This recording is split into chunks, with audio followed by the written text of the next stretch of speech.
भैया बहनों, आज मैं कक्षा चतुर्थ विषय सामान्य ध्यान का जो पहला पाठ है, भारत हमारा गौरवशाली अतीत का, इसमें पूर्व के टॉपिक यानी वैदिक काल पर मैं चर्चा की थी। आज विषय पर आने के लिए उसको थोड़ा बहुत मैं चर्चा करूंगा। यानी जो चर्चा की गई है अतीत, गौरवशाली अतीत, तो वर्तमान से जो अतीत था अति गौरवशाली था, जो कि अनुकरणीय है।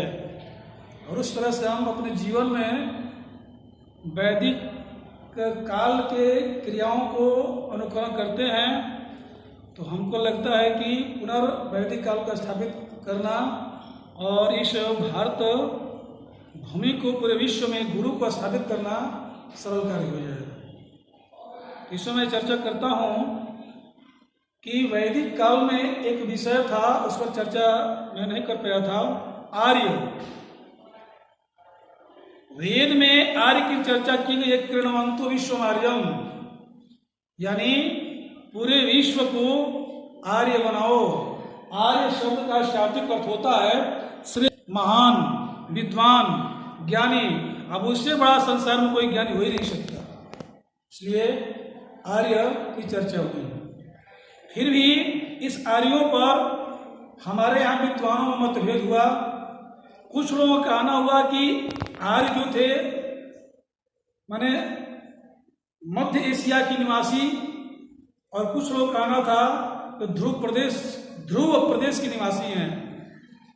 लेकिन विद्वानों का जब पूरा रिसर्च किया गया तो अंत में यही निर्णय आया कि भारत में जो आर्य रहने वाले थे न तो मध्य एशिया के निवासी थे और न वो ध्रुव प्रदेश की, वह प्राचीन मूल निवासी भारत के ही थे।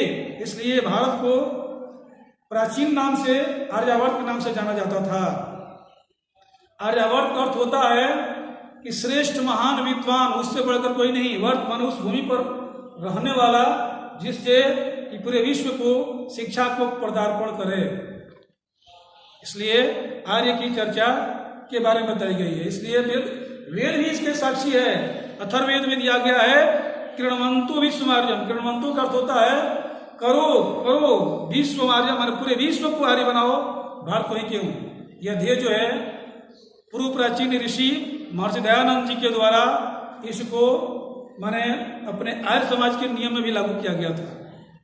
जो आर्य से आर्य समाज का गठन करने वालों के द्वारा की गई थी, और आर्य की स्थापना भारत में बहुत पहले थी। समाज की स्थापना सन 1875 में महर्षि दयानंद जी के द्वारा मुंबई में की गई थी। ये जानने की आवश्यकता है, ये सारी बातें किताब में नहीं दी गई हैं, इसलिए इस पर पूरा आपको चर्चा करो बताई गई। अब आर्य के समापन के बाद में भी अगर हम त्रेता में प्रवेश करते हैं तो राम की चर्चा होती है। तो राम की भी जो चर्चा होती है, उसमें जो भी आप लोग रामायण देखते हैं या जो भी चर्चा होती है, उसमें आर्य पुत्र की चर्चा हुई है। आर्य का मतलब होता है श्रेष्ठ, वहीं से आर्य की चर्चा होती चली गई है। आर्य भी एक जो है श्रेष्ठता के तौर पर ऋषियों के द्वारा, आचार्यों के द्वारा या मनुष्यों के द्वारा उस परंपराओं में इसकी चर्चा की गई है, बात आई है। तो रामायण की जो चर्चा की गई है, तो उस समय के जो इनके लेखक हैं, लिखने वाले हैं, कवि जो हैं, कवि के जीवन काल की जब चर्चा की जाए तो भी आर्य और वैदिक कालों से वह समाहित थे, मिले हुए थे। और इसी चर्चा जो है महर्षि वाल्मीकि के बारे में चर्चा होती है। और कहा जाता है कि महर्षि वाल्मीकि जब रामायण की काव्य की रचना की गई थी तो उनके सामने राम के द्वारा रामायण की कहानी को प्रस्तुत किया गया था। मानो उस समय अपने जीवंत में देखे हुए थे, ऐसा उदाहरण स्पष्ट किया गया है। तो महर्षि वाल्मीकि के द्वारा के पहले हुए उनके जीवन में अगर हम ध्यान दें तो उनका जीवन आज के बच्चों ही जैसा था और वे आधुनिकता के में परे हुए थे, माने समाहित थे। इसलिए जीवन के जो वैदिक काल में 4 आश्रमों को बांटा गया था, तो उसमें उनका जो शिक्षा दीक्षा की जो बात थी वह ब्रह्मचर्य आश्रम को पालन करने में हुए। ब्रह्मचर्य का अर्थ होता है ब्रह्म की गुणों को आचरण करते हुए ब्रह्मचर्य आश्रम को पालन करना, जो कि 0 से लेकर के 25 वर्ष की अवस्था को मानी जाती है। लेकिन उस काल में महर्षि वाल्मीकि का जो जीवन रहा है वो उथल पुथल रहा है, यानी उस जीवन में अपने को अनुकूल नहीं किया गया था।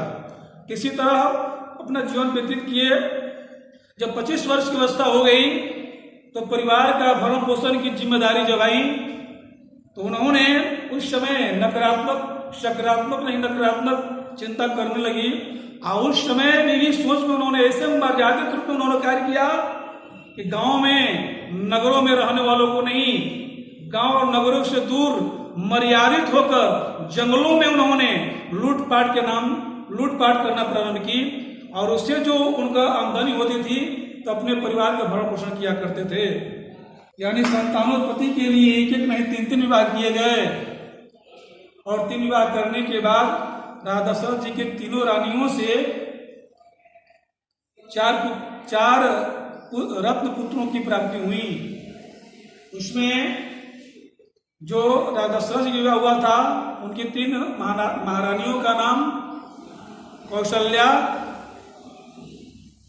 कैकेयी और सुमित्रा। तो कौशलपुर एक राज्य था, जो कौशलपुर राज्य की ही कौशल्या थी, और उसी का नाम जो है वर्तमान में अयोध्या रखा गया।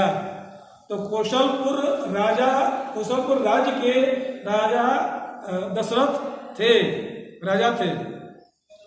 उनमें कौशल्या के राम,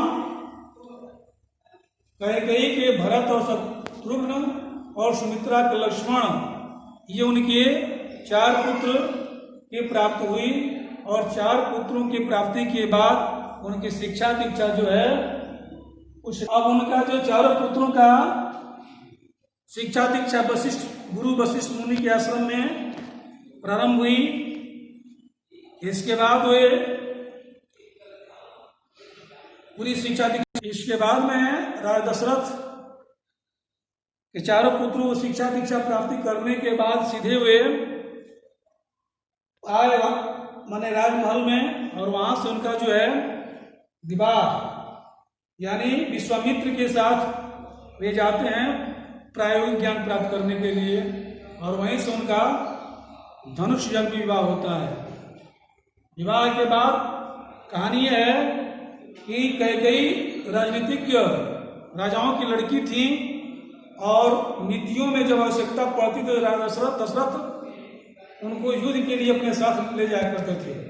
एक बार की घटना है कि राजा दशरथ युद्ध में थे, तो महासंग्राम दिवस में जब युद्ध हो रहा था, तो उस समय युद्ध में क्या हुआ, उनके रथ की पहिया की धुरी टूट गई थी।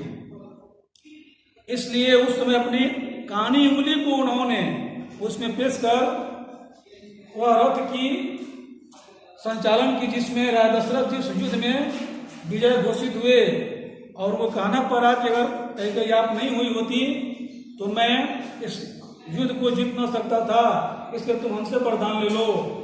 कैकेयी ने कहे कि यह वरदान आपके पास धरोहर के रूप में है, आवश्यकता पड़ने पर मैं वरदान को ले लूंगी। फिर वहां से जब राजा दशरथ की इच्छा हुई कि अब मैं अपने आप को चौथापन अनुभूति करता हूँ, तब वे क्या कि राजा दशरथ का विवाह जो है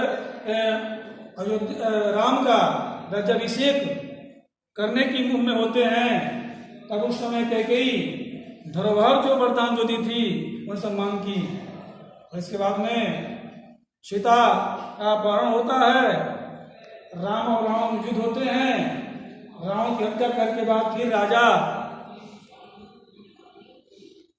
अयोध्या वापस आते हैं, राज तिलक होती हैं।